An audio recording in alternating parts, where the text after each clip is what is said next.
তো বন্ধুরা, চলে আসলাম নতুন আর একটা রেসিপি নিয়ে।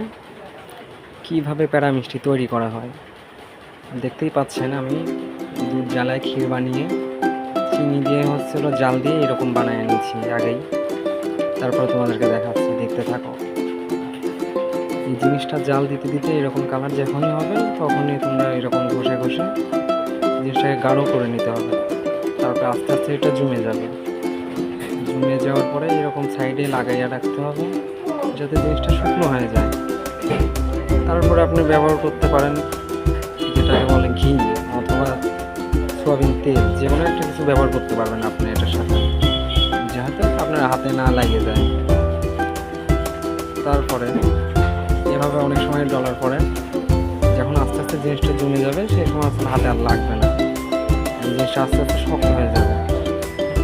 দেখতে পাচ্ছেন আমি ঘি নিচ্ছি, এখানে অল্প পরিমাণে ঘি দিয়ে দিচ্ছি যাতে হাতের সাথে না লেগে যায়।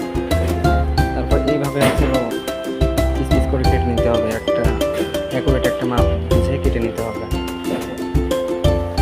দেখতে পাচ্ছেন আপনারা, এভাবে সব কেটে নেওয়ার পরে গোল করতে হবে। এভাবে এভাবে সব গোল করে নেবেন।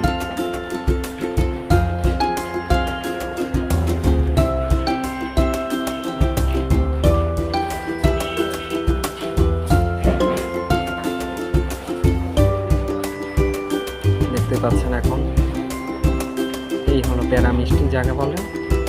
দেখেন এইভাবে।